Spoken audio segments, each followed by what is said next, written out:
welcome to Play It by Tier, a series created by the Switch Clicks. In this series, we review a variety of games, movies, and other media, and we will be placing each of these onto a tier list based on the category.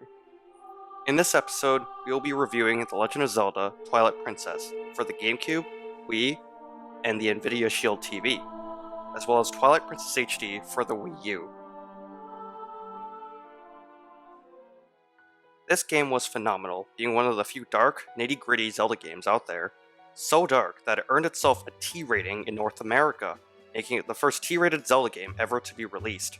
However, much of that H rating comes visually.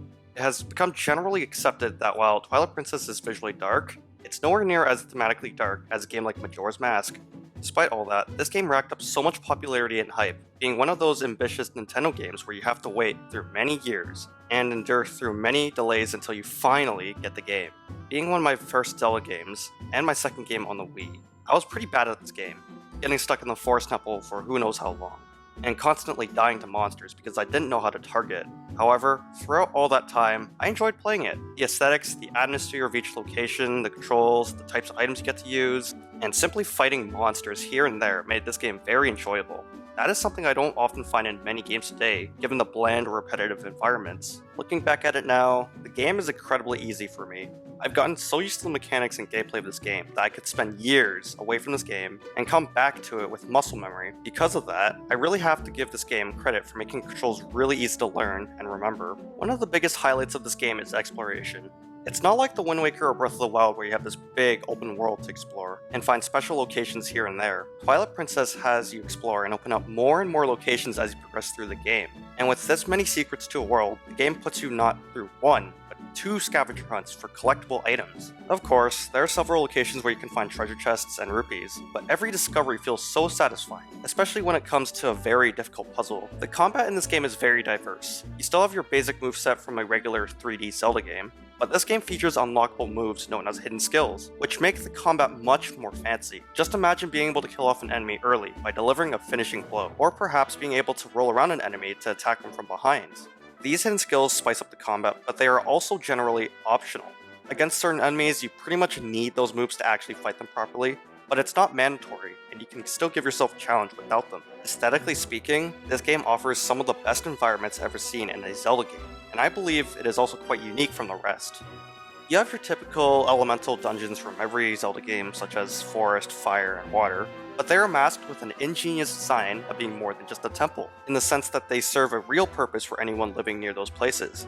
The Fire Temple in this game is a mine for Gorons. The Desert Temple in this game is an abandoned jail. The Ice Temple in this game is a mansion inhabited by two Yetis. Then comes all those random locations across the world, which comes to the surprise of being different. Who would expect to see an abandoned Wild West town in a fantasy game, of all things? As far as music goes, I would say that you would get either very memorable themes, or something that's a little too atmospheric to remember. A memorable theme would be Hyrule Field, given it's an amplified version of the theme song that you hear throughout the game. A theme that would probably not be memorable is the Goron Mines theme, because it's just atmosphere. Then come the annoying themes, just like the City in the Sky Temple, which is basically just 8-bit Mario jumping all over the freaking place. It wears on you and makes you think someone nearby is playing Super Mario Bros. A little too much.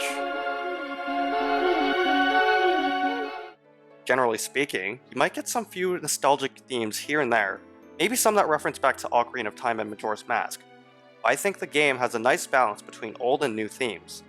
That's enough for the good stuff. Now it's time for me to talk about the bad parts of this game.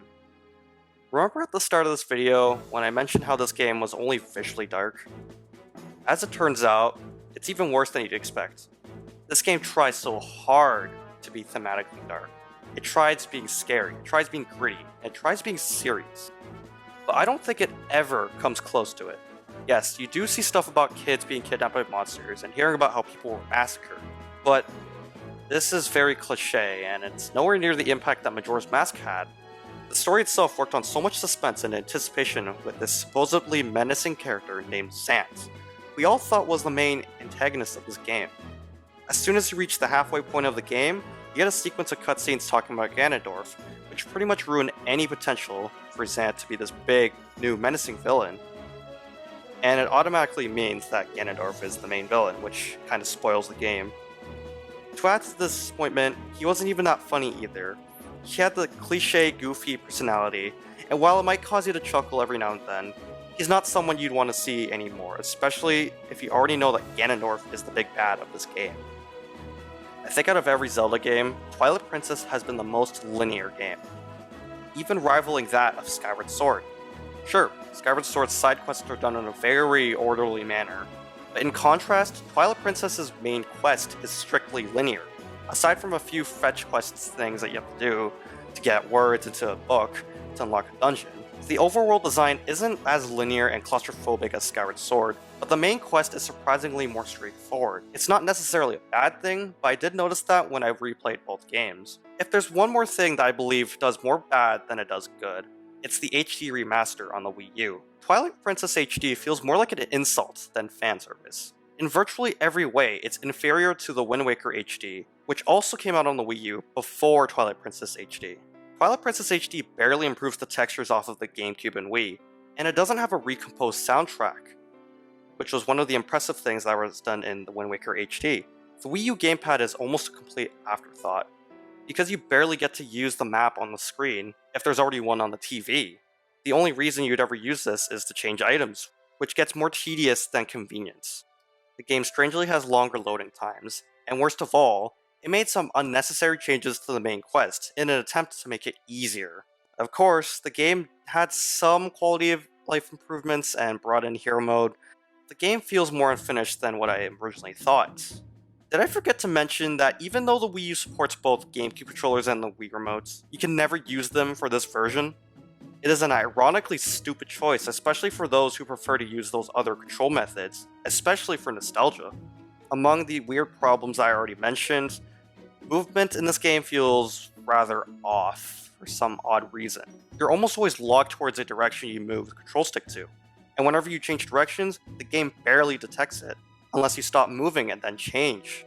Normally on the GameCube and Wii, whenever you go to a different location with the same music, the music typically plays quietly while the screen goes white or black. On the Wii U, the music strangely fades out completely, cutting out any sort of atmosphere or vibes that you're being experienced in the previous area. So, it has come to this, the end of the review. The game gives me a lot of nostalgia, but it also has some issues that I or other players may have had. It was especially a treat to fans of Ocarina of Time, as we got to see the Hero of Time on multiple occasions and visit some familiar locations. The overall game design felt like a love letter to Ocarina of Time, and to those who were disappointed by the Wind Waker's overall style.